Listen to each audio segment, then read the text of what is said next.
Hey guys, Rico Rocks 2001 here. I recently acquired this today. This is a N64 controller pack, the official memory card from Nintendo. And this is an official one. It's not one of those fake bootleg ones, which I've seen pictures online that the font is different and other stuff. But this is a legit N64 controller pack. To tell you the truth, I never owned a N64 controller pack until today. I mean, I've had an N64 since 1996 or 7. Well, technically it was one of my sister's N64, but she gave it to me when she moved on to the Xbox and the GameCube. But all these years, we never had an official controller pack. In fact, all those years, we always used these third-party memory cards. One by Interact. This is the one we had back in the day. This is one I acquired at a thrift shop by Performance. They're essentially the same thing. It's just one is marked by a different name. One has a transparent case, the other is opaque mint. But it's essentially the same innards and stuff.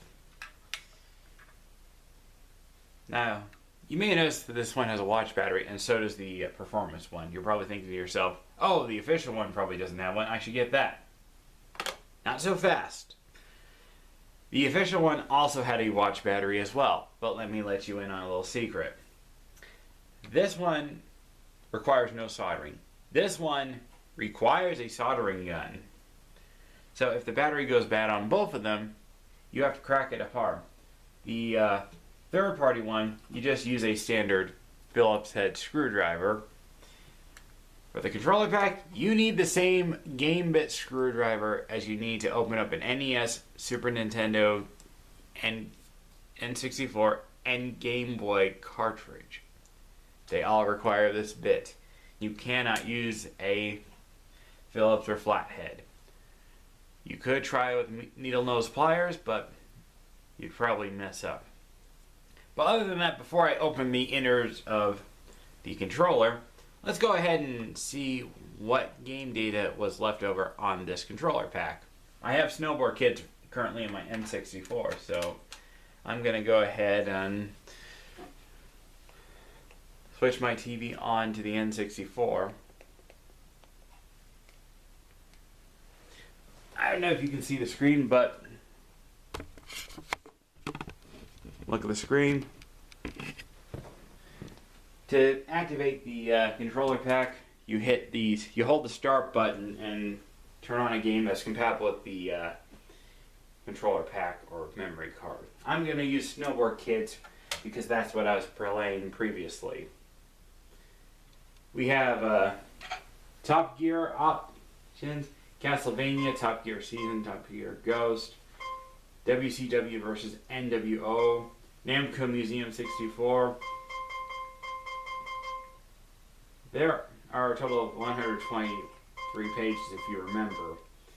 Namco Museum takes up 8, WCW takes up 3, Top Gear, a Ghost Race takes up 58, Top Gear Season takes up 2, Castlevania takes up 9, Settings and Options takes up 1. That's what's currently loaded on the memory card, or controller pack in this case. I don't have any of those games, so they're probably all going to be deleted, or I might get them later down the road.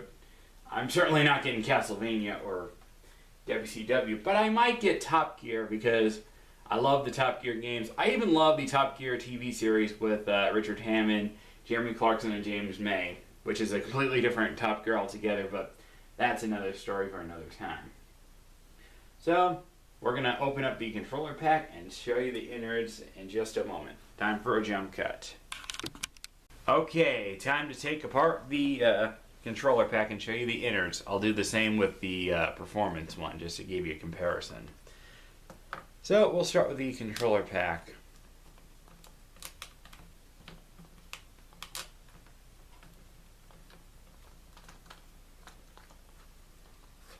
Oh, I was trying to be fancy in it.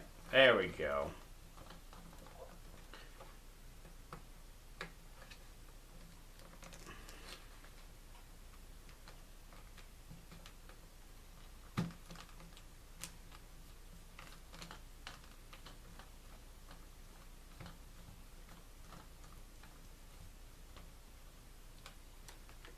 get the two screws out.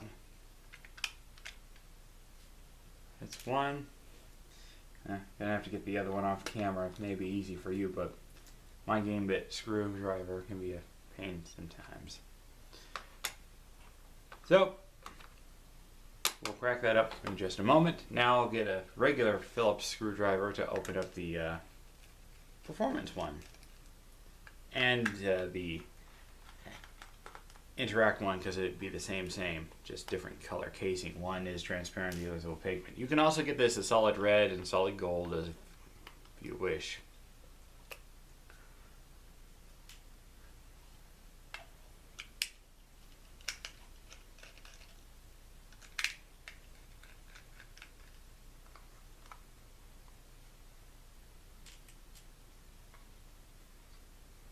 We'll start with the official controller pack.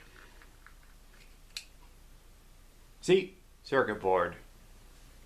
I don't know if you can see that, but there are two tabs here. Because, look, gasp, it's a watch battery.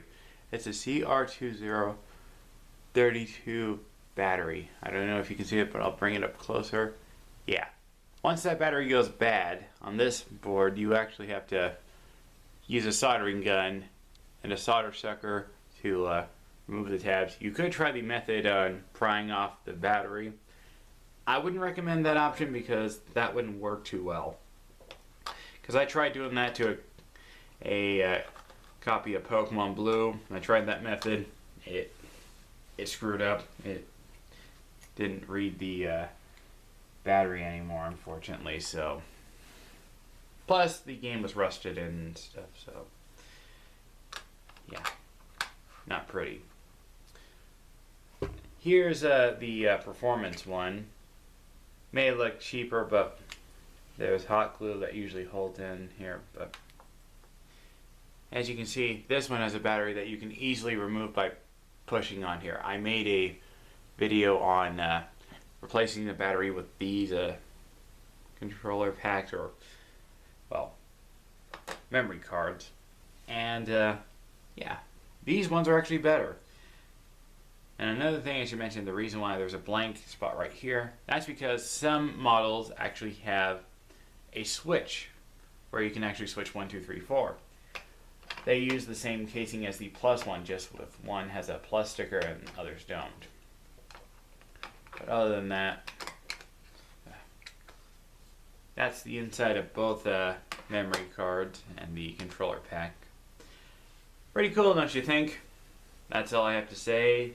This is Rick Rockstars once saying, if you're after a memory card for your N64, well, there's a new N64 where they take a controller pack and they replace the RAM chip and put it with one so you don't have to use a watch battery anymore, which is really awesome. I may get that in the future. I would try to DIY it, but I would probably screw up and I'm not going to chance it. So, I won't go there. Anyway, I'm going to reassemble these two and end off the video. This is Rick Rockstars 1 signing off.